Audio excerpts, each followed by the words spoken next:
We have some breaking news that we really need to unpack. But first, I really need to go into this crazy, thoughtless, like childish outburst by Trump.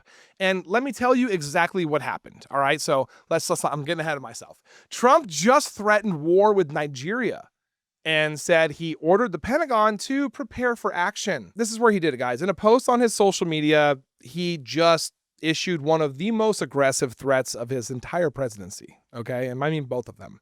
And this time directed at Nigeria. In a post, he said, the United States may go, and I'm going to quote this, guns ablazing into Nigeria to completely wipe out the Islamic terrorists responsible for attacks on Christians. So, I mean, Trump is claiming that, Nigerian government is allowing the killings to continue, calling the country disgraced, and ordered the Department of Defense to prepare for possible action. Just so everyone here knows, I refuse to stroke Hegseth's ego by calling him the Secretary of War. When Congress authorizes the name change, I'll think about it. The defense secretary posted that the Department of Defense is preparing for action, but the Pentagon referred to questions to the White House, which has really not provided any details. Nigerian officials have denounced the statement, calling it inaccurate, dangerous, and a threat to their sovereignty. It totally is. As of tonight, no public State Department statement has been issued, and Congress has received no formal notice of any type of military planning whatsoever. So under U.S. law, the president cannot launch a war without congressional authorization, except in cases of direct attack or imminent threats, okay? And there is no such threat that has been identified. People are going to say he has the authority to do whatever he wants, and that he doesn't.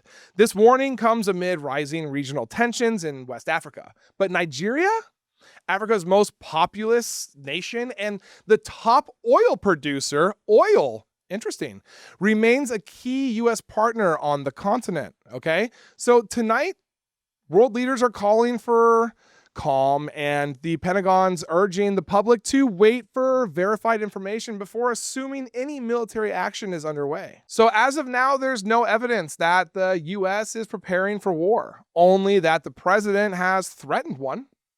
He does like to do that.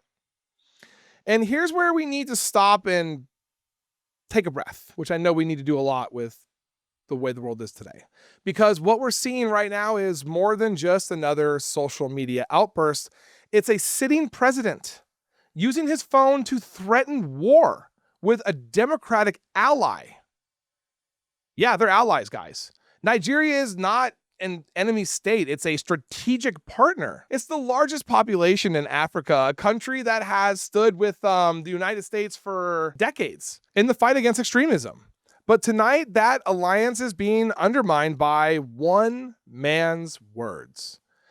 And those words, guns ablazing, fast, vicious, and sweet. Aren't just reckless. They are dangerous. The president's framing this as a defense of Christians. But that kind of religious language can turn an already complex conflict, into a global flashpoint. When a U.S. president calls out Islamic terrorists and, threatens a Christian defense, it feeds exactly the kind of narrative that extremists use to recruit, basically. So who's the extremist here? And that's how chaos spreads. That's how violence spreads. That's how it even starts. And let's be very clear, guys. Nigeria has been fighting these terror groups for years.